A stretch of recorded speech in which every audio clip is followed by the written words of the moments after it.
మీకెందుకు అనిపించింది 12 సంవత్సరాలు ధ్యానం చేయాలని? అంటే ఈ జన్మవాసన కాదు, పూర్వ జన్మ శ్వాస అనేదంతా.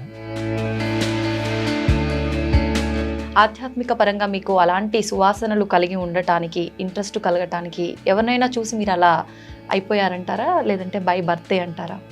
అంటే కొందరి జన్మలు ఎలా ఉంటాయంటే అమ్మ, భగవంతుడు కొందరిని పెట్టి పుట్టిస్తాడు. కొందరికి ఏ చదువు సంధ్య రాకుండానే కూడా మంచి మంచి పెయింటింగ్స్ వేస్తుంటారు, చాలా చక్కగా మాట్లాడుతుంటారు. అంటే సహజ సిద్ధమైన కళలు. ఎంతమంది పిల్లలున్నా ప్రతి బిడ్డ తల్లిదండ్రులకు ఇంపార్టెంటే. ఫ్యామిలీ ఉండాలి, వాళ్ళకంటూ ఒక పిల్లలు రెస్పాన్సిబిలిటీస్ ఉండాలి అనుకుంటారు. అలా మిమ్మల్ని వదిలేశారని చెప్పారు కదా, అంటే అభ్యంతరం అనేది ఏమీ చెప్పలేదా ఒక్కసారి కూడా? అంటే అమ్మ ఏడిసింది బాగా.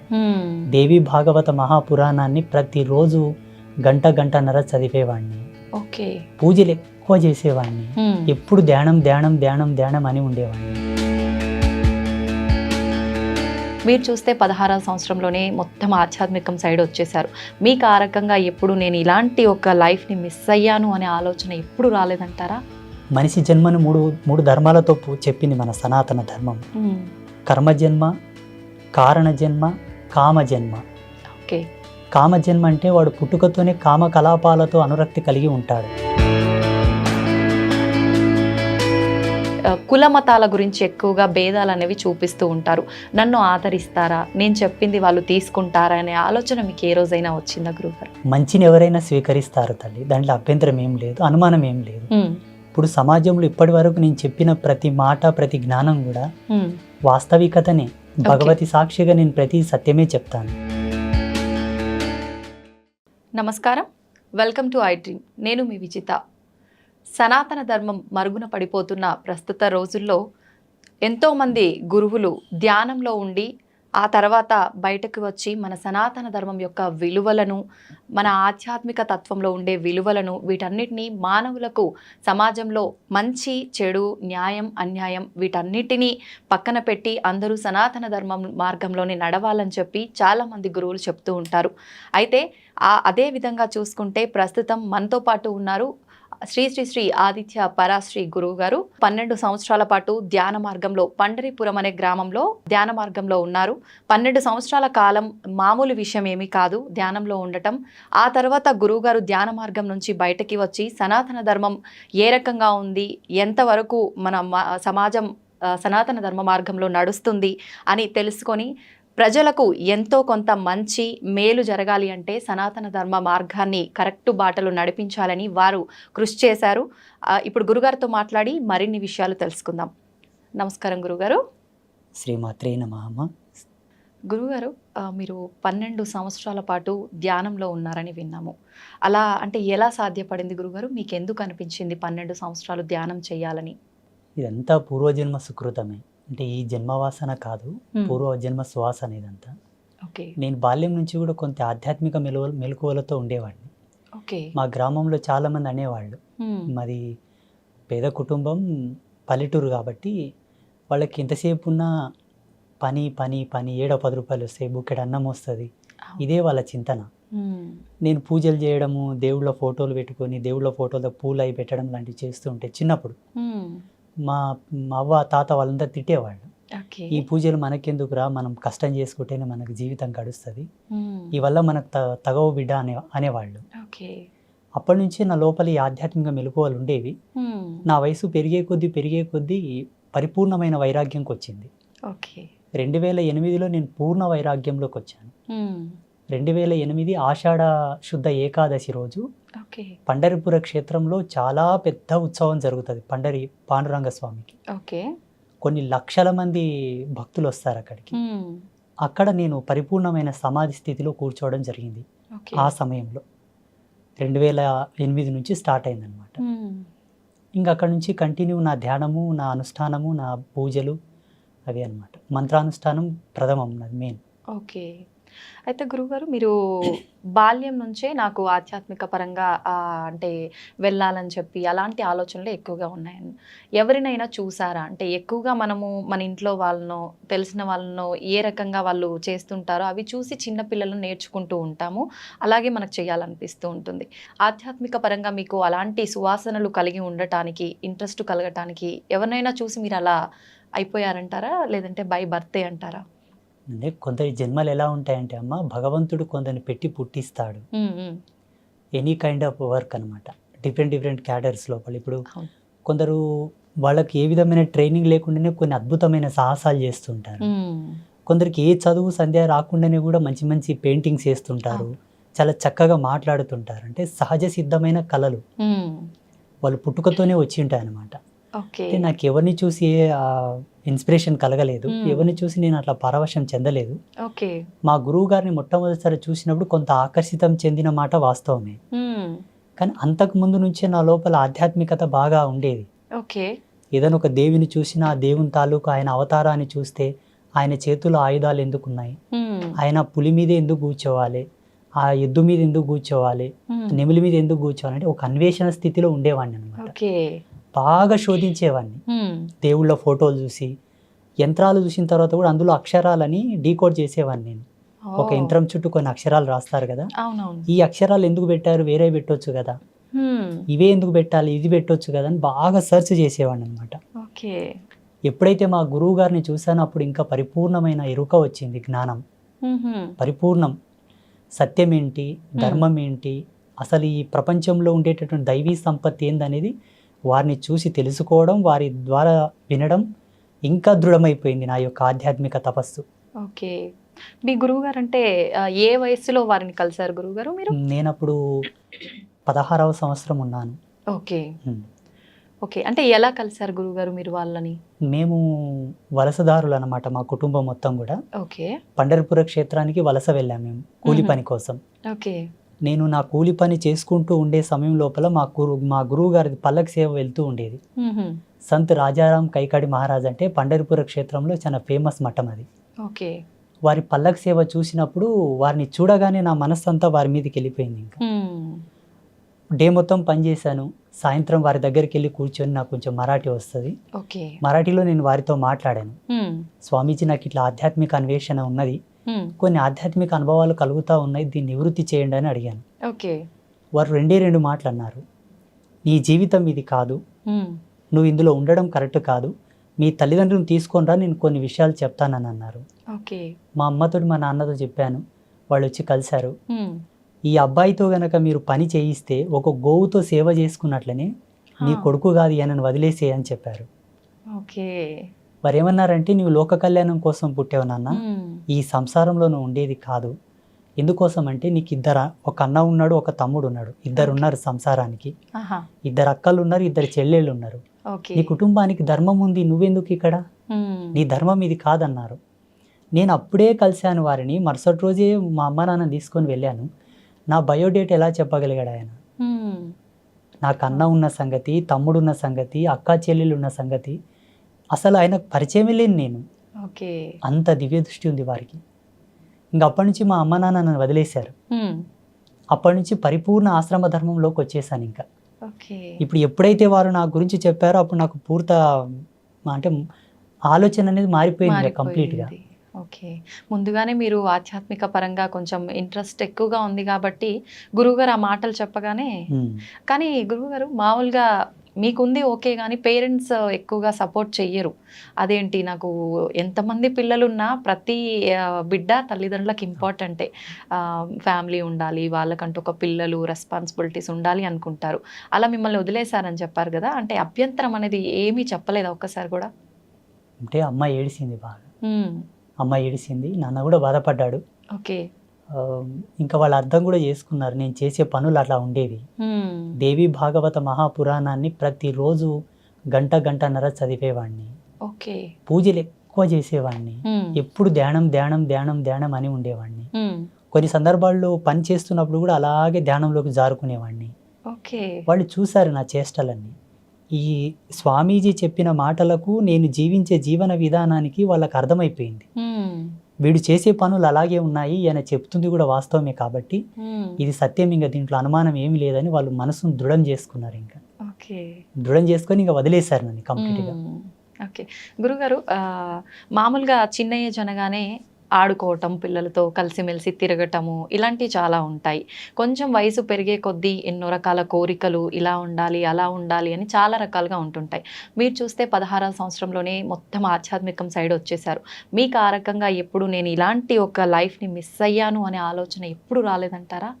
ఇక్కడ మనకు జన్మవాసనను 3 విధాలుగా 3 భాగాలుగా చెప్పవచ్చు. మనిషి జన్మను మూడు ధర్మాలతో చెప్పింది మన సనాతన ధర్మం. కర్మజన్మ, కారణజన్మ, కామజన్మ. ఓకే, కామజన్మ అంటే వాడు పుట్టుకతోనే కామ కలాపాలతో అనురక్తి కలిగి ఉంటాడు.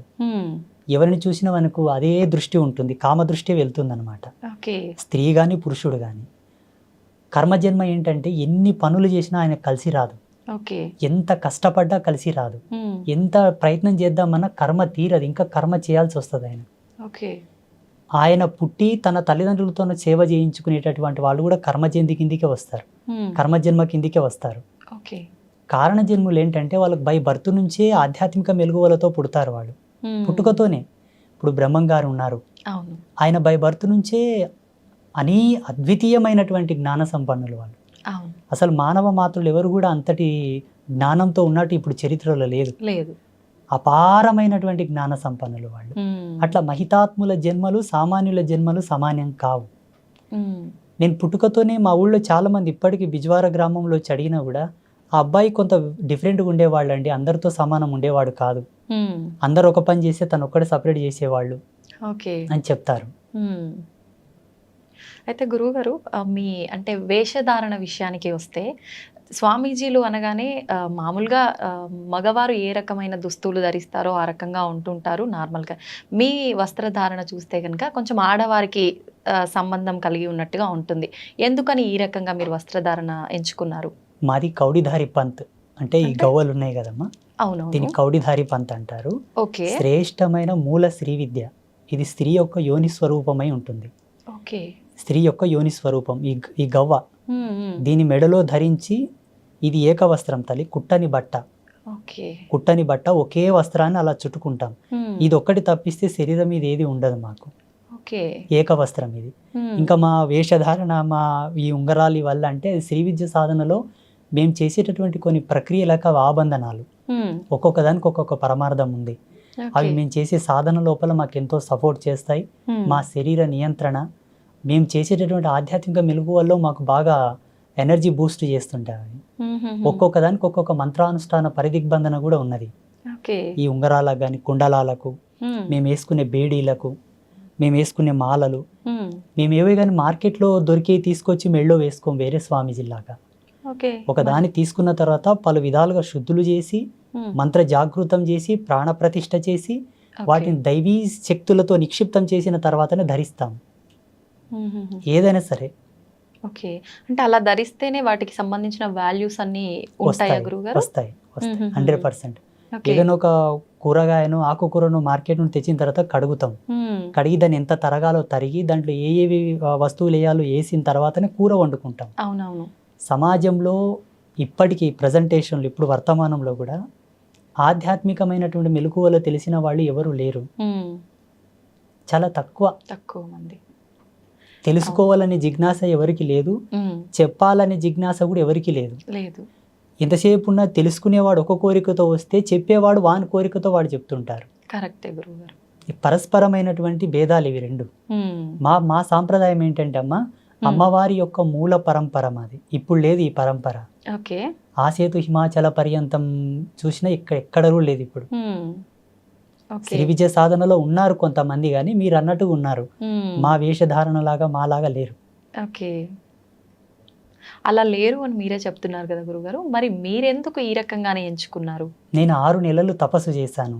ఎస్పెషల్లీ నా యొక్క డ్రెస్ కోడ్ అనుకోండి, లేకపోతే నా వేషధారణ గురించి, ఏ మంత్ర సాధన నేను చేయాలా, ఏ దేవత ఆరాధన చేయాలా, ఎవరి గురించి నేను తపమాచరించాలని దాని మీదనే 6 నెలలు రీసెర్చ్ చేశాను నేను. తపస్సు ఓకే. అయితే గురువుగారు సామాన్యంగా గురువులు అనగానే పండితులు అనగానే బ్రాహ్మణ కులానికి సంబంధించిన వారే ఎక్కువగా ఉంటుంటారు. మీరు చూస్తే అలా కాదు. మరి ఈ వైపుకు మీరు ఈ మార్గంలో వచ్చే ముందు నేను గనక సమాజానికి ఏదో చెప్పాలి చెయ్యాలి అనే ఒక తపనతో వస్తున్నాను. మామూలుగా జనాలు అంటే కుల మతాల గురించి ఎక్కువగా భేదాలు అనేవి చూపిస్తూ ఉంటారు. నన్ను ఆదరిస్తారా, నేను చెప్పింది వాళ్ళు తీసుకుంటారా అనే ఆలోచన మీకు ఏ రోజైనా వచ్చిందా గురువుగారు? రాలేదు, రాదు కూడా. ఎందుకంటే మంచిని ఎవరైనా స్వీకరిస్తారు తల్లి, దాంట్లో అభ్యంతరం ఏం లేదు, అనుమానం ఏం లేదు. ఇప్పుడు సమాజంలో ఇప్పటి వరకు నేను చెప్పిన ప్రతి మాట ప్రతి జ్ఞానం కూడా వాస్తవికతనే, భగవతి సాక్షిగా నేను ప్రతి సత్యమే చెప్తాను. ఇంకొక విషయం ఏంటంటే అనాధారంగా నేను ఏది చెప్పను. ఓకే. ప్రతిదీ కూడా ప్రతిదాని వెనుక ఒక పరిజ్ఞానం, ఒక వైజ్ఞానిక దృక్పథం, దార్శనికత కంపల్సరీ ఉంటుంది నా విషయంలో. ఓకే. వితౌట్ దార్శనికతతో ఏది నేను చెప్పను. ఒక దాన్ని చెబుతున్నానంటే నేను ఫస్ట్ దర్శిస్తాను. ఎవరన్నా కష్టమని నా అమ్మ దగ్గరకు వచ్చి నా ముందుకు వచ్చి మాట్లాడినా కూడా ఆ కష్టాన్ని 1-10 సార్లు నేను అనాలసిస్ చేస్తాను. నిజమే ఈయన కష్టానికి గల కారణం ఏమిటి? స్వయంకృత అపరాధమా? ఎవరైనా ఏమైనా చేశారా? ఈయన మీద ప్రయోగాలు ఏమైనా చేశారా? చేసిన పాపమా? పోనీ ఈయన చేసుకున్నాడా? పెద్దలు చేసిన పాపాలు ఏమైనా వెంటాడుతున్నాయా? పితృకర్మలు ఉన్నాయా? ఏంటి అని బాగా తెలుసుకున్న తర్వాత ఆయనకి ఏ మంత్రానుష్ఠానాన్ని ధారబోయాలో ధారబోస్తాను. ఒక రోజు లేట్ అయినా ఆయనని పరిపూర్ణమైన సత్య మార్గంలోకి తీసుకురావడానికే ప్రయత్నం చేస్తాను. వాళ్ళు వచ్చారని ఏదో గబ్బుకున్న తాయితో కట్టేయడం, ఒక యంత్రం ఇచ్చేయడం, ఏదో చేసేసి శక్తిపాతం అంటూ అదంటూ ఇదంటూ పూజలు పునస్కారాలని టైంపాస్ చేయను. ఓకే. అంటే అందరికీ మంత్రబోధనే చేస్తుంటారా గురుగారు? మీరు అన్నట్టుగా యంత్రాలు జనరల్గా అందరూ తాయెత్తులు యంత్రాలు ఇలాంటివే మంత్రిస్తుంటారు, అలా ఏముండదా మీ దగ్గర? ఆ వ్యక్తి యొక్క సమస్యను బట్టి, ఆ తీవ్రతను బట్టి ఏది అవసరం అది చేస్తూ ఉంటాను. ఇదని ఇది కాదని కాదు, జనరల్ గా భేదం అనేది ఏమీ లేదు అక్కడ. ఆయనకు తాయెత్తు అవసరం అయితే ఇమ్మీడియట్లీ తాయెత్తు రెడీ చేసి ఇస్తాను, తీసుకున్నా ఇలా ధరించు, ఈ నాళ్ళకు నీకు మంచిగా అవుతుంది పో. యంత్రం అవసరం ఉంటే ఒక రాగి పత్ర తీసుకొని దాన్ని యంత్రలిఖితం చేసి దానికి అనుష్ఠానం మహిమను దారబోసి అభిమంత్రించి చేస్తాను, తీసుకెళ్ళి నీకు పని అవుతుందని చెప్పి. ఓకే. అయితే చాలా మంది చెప్తుంటారు గురువుగారు ఈ యంత్రాలు ఇవన్నీ మూఢనమ్మకాలు అని. అవన్నీ నిజంగా మూఢనమ్మకాలే అంటారా, లేదు నిజంగా కరెక్టే అంటారా? వాటన్నిటి గురించి మీరేం చెప్తారు? నా అనుభవం ప్రకారంగా జగన్మాత నాకు ఇచ్చిన జ్ఞానంతో మన సనాతన ధర్మంలో ఈ భారతీయ వేద విజ్ఞానం లోపల ఏది కూడా మూఢనమ్మకం కాదు. ఓకే. ఒక నిమ్మకాయని కారు టైర్ కింద పెట్టి తొక్కియడం లోపల కూడా వైజ్ఞానికమైన దృక్పథమే ఉంది. దాన్ని మీరు తెలుసుకోలేదంతే.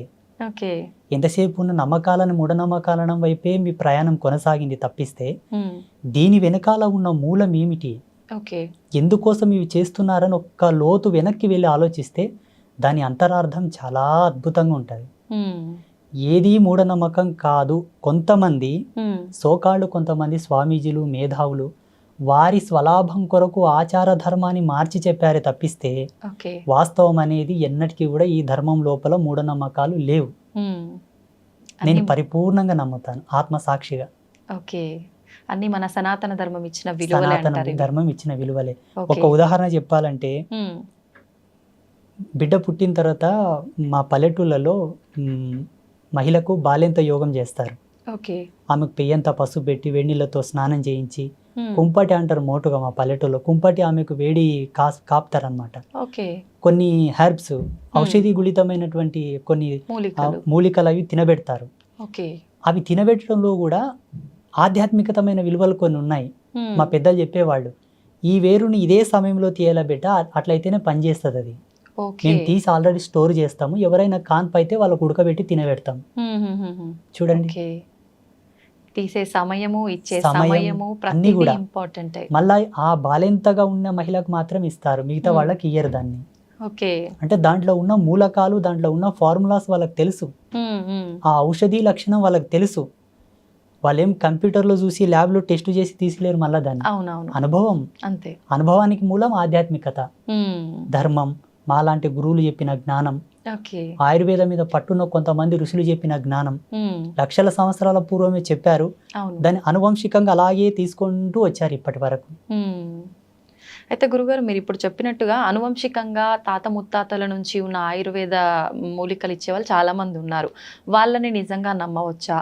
వాళ్ళని అంటే సపోర్ట్‌గా తీసుకొని చాలా మంది మనకు రోడ్ల పైన కూడా మూలికలు ఇలాంటివి అమ్ముతూ ఉంటారు. వాళ్ళని నమ్మొచ్చంటారా? ఇక్కడ మెయిన్ ఏందంటే అనువంశికతంగా ఉండే వాళ్ళని మనం చాలా వరకు నమ్మాలి తప్పదు. ఎందుకంటే వాళ్ళ దగ్గర కొన్ని గ్రంథాలు ఉంటాయి, ఓకే. బయటికి ఇయ్యరు వాళ్ళు. హుహు. వాళ్ళ తాత ముత్తాతలు రాసినటువంటి గ్రంథాలు. హ్మ్. ఈ వేరు దేనికి పనిచేస్తుంది, దీని గుణం ఏమిటి, దీని ధర్మం ఏమిటి, హ్మ్. దీని యొక్క రూపం ఏమిటి, దీన్ని ఎలా ఇవ్వాలి, ఎంత మాత్రంలో ఇవ్వాలి, హ్మ్. ఎన్ని సమపాలలో కలిపి ఏ మాత్రలు ఇవ్వాలి, ఏ పసరు ఇవ్వాలి, ఏ పౌడర్ ఇవ్వాలని వాళ్ళకి తెలిసి ఉంటుంది. ఓకే. వాళ్ళు గ్రంథస్థంగా రాసి పెట్టి ఉంటారు కాబట్టి కొంతమంది ఉన్నారు ఇప్పటికి చాలామంది, హ్మ్. వాళ్ళని నమ్మొచ్చు. ఈ రోడ్ల మీద కూర్చున్న వాళ్ళలో కూడా అందరినీ నమ్మాలి, అందరిని నమ్మకూడదని కాదు, కానీ కొందరు వ్యాపార ధోరణిలో అమ్ముతుంటారు. అవును. అట్లా అమ్మిన వాళ్ళ దగ్గర తీసుకున్న వాళ్ళు వాడి చాలా వరకు ఇబ్బందులు, పడ్డారు. సైడ్ ఎఫెక్ట్స్ వచ్చి చాలా మంది బాధపడ్డారు. అవును మన గురుగారు. ఆశ్రమానికి చాలా మంది వచ్చి చెప్పారు నాకు. ఓకే. ఒక ఆయనతో నేను ఒక పసరు తీసుకున్నానండి, తాగిన తర్వాత నాకు ఈ దుద్దుర్లు వచ్చాయి, ర్యాషెస్ వచ్చాయి అని చెప్పేసి. హుహుహు. నాకున్న జ్ఞానంతో దానికి విరుగుడుగా ఏదో నాకు తెలిసిన పసరు, హ్మ్. ఏదో పౌడర్, మందు అవి ఇచ్చి మళ్ళీ బాగు చేశాను నేను. ఓకే. వీళ్ళని నమ్మడం కరెక్ట్ కాదు, 100% నమ్మకూడదు. ఓకే. ఎందుకంటే మనకు సైన్స్ ఇంత డెవలప్ అయింది ఇప్పుడు. హ్మ్. ప్రతిదాన్ని కూడా మనకు సెకండ్లో త్రుటికాలం నందే ఇచ్చేటటువంటి వైజ్ఞానికం వచ్చింది ఇప్పుడు. అవునవును. మ్యాక్సిమం ఇప్పుడున్న కాలమాన పరిస్థితులను బట్టి, మనం తింటున్న తిండిని బట్టి, హ్మ్. ఇప్పుడు ప్రతిదీ కూడా మందులో కూడా అంటాం మేము మోటుగా. అవును. అవును గురుగారు. ప్రతిదీ కూడా మందులతోనే పండించే ధాన్యాలు, పండ్లు, కాయగూరలు అవే వస్తున్నాయి. అవును. ఈ తిండిని బట్టి, ఈ జీవన విలువలను బట్టి ఈ మందులు వాడడమే మంచిది. హ్మ్. అప్పట్లో మోటు మందులు ఎట్లా పనిచేస్తుందంటే గట్టితనం ఉండే అందరి లోపల, ఓకే. దృఢత్వం బాగుండే, తినే తిండిలో కూడా ఆ గట్టితనం ఉండేది కాబట్టి పసర్లు పనిచేసేవి. హ్మ్. ఇప్పుడు అంత తొందరగా పనిచేయవు. ఓకే. అంటే శరీరం సపోర్ట్ చేయదు దాంట్లకు. ఓకే. అయితే గురుగారు ఇది అడగొచ్చో లేదో తెలీదు. చాలా వరకు నేను కొన్ని ప్రాంతాల్లో విన్నాను. పల్లెటూర్లలో వాళ్ళేమంటారంటే ఇద్దరు, ముగ్గురు ఆడ సంతానం ఉంటే ఖచ్చితంగా నెక్స్ట్ రాబోయే సంతానం మగ శిశువు జన్మించాలంటే పసరు పోస్తారు పలానా ప్లేస్‌లో.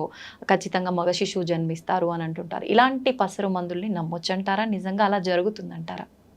నా జీవితంలో, నా అనుభవంలో ఒక 7-8 కేసులు నేనే డీల్ చేశాను. సక్సెస్ అయ్యాయా గురుగారు? 100% అమ్మ సాక్షిగా, ఓకే. అబద్ధం ఏం లేదు. హ్మ్. అంటే ఇవి ఎట్లుంటాయమ్మా, వాళ్ళ యొక్క దైవం అంటే వాళ్ళ యొక్క పుణ్యం, వాళ్ళ రాతఫలం, వాళ్ళ అదృష్టాన్ని బట్టి ఆధారపడి ఉంటాయి. ఓకే. కొందరికి వికటించాయి కూడా, కొందరికి సక్సెస్ కాలేదు. హుహుహు. అంటే ఇక్కడ మనం ధార్మికంగా చెప్పాల్సి వస్తే వాళ్ళ యొక్క పుణ్యం, వాళ్ళ అదృష్టం. హ్మ్.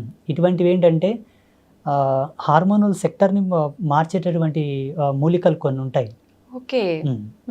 స్త్రీ ఎప్పుడైతే పిండోత్పత్తి గావించే సమయం లోపల, హ్మ్. ఆమె సంతానవతి కావడానికి రెడీగా ఉన్న సమయం లోపల హ్మ్. ఆ పసర్లు తాపడం వలన తప్పకుండా పురుష సంతానానికి సంబంధించినటువంటి సంపర్కమే ఆ కలయిక వలన అదే హార్మోన్స్ రిలీజ్ అయ్యి అదే హార్మోన్స్ వల్ల వాళ్ళకి పిండోత్పత్తి అవుతుంది ఓకే. అని అప్పట్లో ఆయుర్వేదంలో చాలా గొప్పగా రాసి ఉన్నారు. హుహుహు. దాని యొక్క జ్ఞాన సంచికతోనే ఇప్పుడు ఈ పసర్లు అనేవి పోస్తారు మోటుగా పల్లెటూర్ల లోపల. అవునవును. కానీ సక్సెస్ అయినాయి, ఓకే. చాలా మందికి సక్సెస్ అయినాయి. హుహుహు. కొందరు ఫెయిల్ అయితే వాళ్ళ అదృష్టం ఇక చెప్పనీకి రాదు. కొంచెం మన చేతుల్లో ఉంటే కొంచెం అదృష్టం భగవంతుడి భగవంతుడు పైన ఆధారపడి అంతే. ఉంటుంది. ఓకే. అయితే గురుగారు చావు పుట్టుకలు అనేవి మన చేతుల్లో లేవు. ఆ భగవంతుడు ఎప్పుడు సెలవిస్తాడో, ఎప్పుడు ఆజ్ఞాపిస్తాడో ఆ రకంగా అన్నీ జరిగిపోతూ ఉంటాయి. అయితే చావుకి పుట్టుకకి ముహూర్తాలతో పని లేకుండా ప్రకృతికి అనుగుణంగా జరిగిపోతున్నప్పుడు మనం భూమి మీదకి వచ్చిన తర్వాత ఏ మంచి కార్యక్రమం చేయాలన్నా, ఎటువంటి కార్యక్రమం చేయాలన్నా ఖచ్చితంగా ముహూర్తం చూసుకోవాలి. శుభముహూర్తం అనేది పంతులతో, పండితులతో మాట్లాడి పెట్టించుకోవాలి అంటుంటారు. మరి ఎందుకని గురువుగారు? చూడమ్మా, ప్రకృతి వేరు, మనం వేరు కాదు. ప్రకృతి మనం ఒకటే. ఓకే. ప్రకృతిలో మనం అంతర్భాగమైనప్పుడు కాలధర్మ సిద్ధాంతాన్ని అనుసరించి, ప్రకృతి యొక్క నియమాన్ని అనుసరించి మనం నడవాలని దాని యొక్క సూచన. ఓకే. సమయం వేరు, ప్రకృతి వేరు, మనం వేరు కానే కాదు. అందరం కలిసి ఒక జీవితంగా జీవిస్తున్నాం అంతే. ఓకే. మనం ఒక సమయాన్ని తీసుకుంటున్నామంటే ఆ తాలూకు యొక్క ఎనర్జీ సీక్వెన్సెస్ యాడ్ అయి ఉంటాయి నేచర్లో. ఆ గ్రావిటీ అనేది ఫోర్స్ అయి ఉంటుంది అప్పుడు. అట్ ద పాజిటివిటీ, శుభ సమయము, శుభముహూర్తం, శుభ సంకేత దృక్పథంతో కూడుకున్నటువంటి వాతావరణం. ఓకే. మంచి నీ జీవనాడులకు, నీ జీవ చైతన్యానికి, నీ ఆరా సిస్టానికి అది అనుసంధానం అయ్యి ఉండే టైం అది. ఓకే. ఉదాహరణకి సూర్యోదయం లోపల ప్రశాంతంగా చల్లగా ఉంటది వాతావరణం. అవును గురుగారు. మధ్యాహ్నంకి ఆ వాతావరణం ఉండదు కదా. ఉండదు. అంటే ఏం మారినట్టు? ఉమ్. సూర్యుని యొక్క తాపం పెరిగి వేడి ఎక్కువ ఉత్పన్నం అయ్యింది కాలంలోనే. అవునవును. ఇదే కాలంలోనే మార్పులు జరుగుతున్నాయా లేదా? ఉమ్. అలాగే ఋషుల యొక్క ద్రష్టత్వం, ఋషుల యొక్క దార్శనికత ఇక్కడనే మనకు గొప్పతనం అని తెలుసుకోవాలి మనం. ఉమ్. భారతీయ ఋషుల యొక్క గొప్పతనం.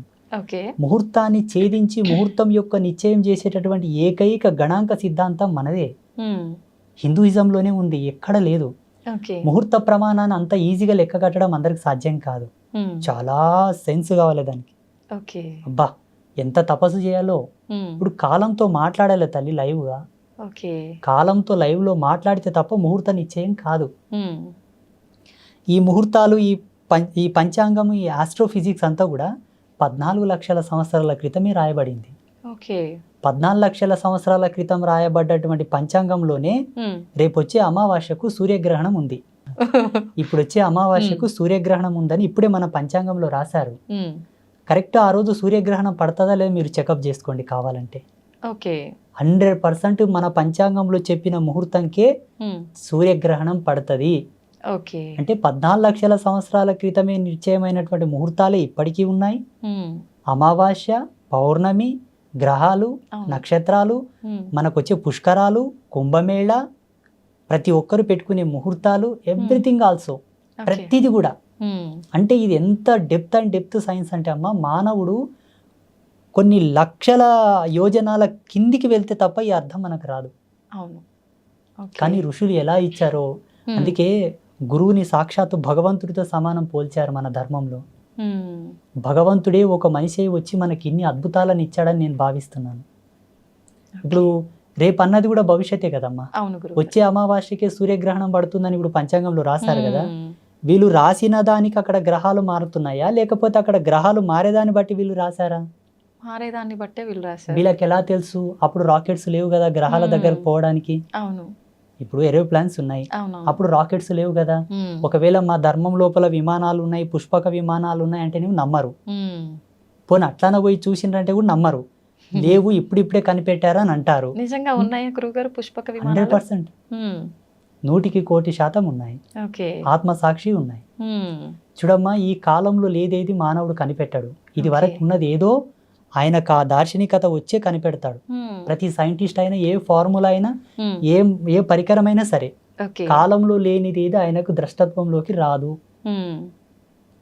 ఉన్నదే వస్తుంది. వాళ్ళ యొక్క ప్రజ్ఞా పాఠవాలను బట్టి వాళ్ళు శోధించుకొని దాన్ని కనిపెట్టి రిలీజ్ చేస్తారు బయటికి. ఓకే.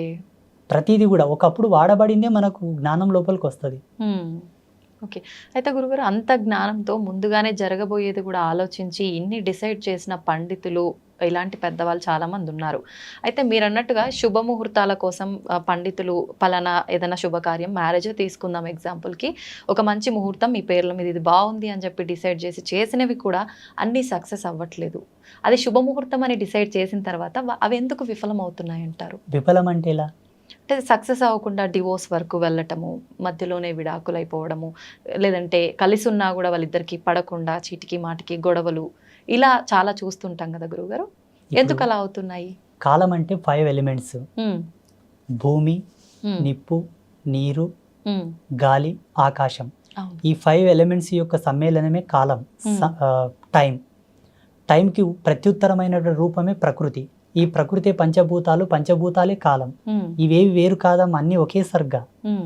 అయితే పంచభూతాల ప్రమోదంగా వచ్చేటటువంటి ఆ యొక్క పాజిటివిటీ ఏదైతే ఉందో ఉమ్. అది నీ జీవధర్మ సిద్ధాంతానికి అనుసంధానం కావాలని ముహూర్తం ఉంది. ఓకే. ఇక్కడ ఒకరినొకరు అర్థం చేసుకొని కాపురం చేయనికి చేతగాక హోదాలు అడ్డం పెట్టుకొని, డబ్బు అడ్డం పెట్టుకొని, ఉమ్. నీ జాబ్ తక్కువ, నా జాబ్ ఎక్కువ, నీవు నాతో కలిసి, అంటే వ్యక్తిగత భేదాలు పెట్టుకొని విడిపోవడానికి ముహూర్తానికి సంబంధం లేదు. Please, okay. ఇది వ్యక్తుల యొక్క సహజ సిద్ధమైన నిర్మాణంలో జరిగే కాపురాలి వల్ల. ఉమ్. ఉమ్. దీనికి కారణం ఏంటంటే ఇప్పుడున్న సామాజిక రుగ్మతలు. ఉమ్. ఒకరితో ఒకరిని పోల్చుకుంటున్నారు. అవును. ఆ పోలిక వల్ల విభేదాలు వచ్చి విడిపోతున్నారు చాలా మంది. ఉమ్. ఇంకొంతమంది సర్దుకోవడం లేదు, ఓపికలు లేవు మన వాళ్ళకి. అండర్స్టాండింగ్ ఇప్పటి మానవునికి ఓపిక లేదు. ఉమ్. అప్పట్లో పాతకాలంలో ఎన్ని విపత్తులు వచ్చినా, ఎన్ని ఇబ్బందులు వచ్చినా ఓపిక గట్టి ఉండే. ఓకే. ఓపిక ఎంత దృఢమో జన్మ అంత సార్థకత అని చెప్తారు మన ధర్మంలో. ఉమ్. ఓపిక లేని వాళ్ళ జన్మలు సార్థకతను పొందవు. ఓకే ఓపిక లేకపోవడం వల్ల విడిపోతున్నారు కానీ ముహూర్తం ఏం తప్పు లేదు ఆడ.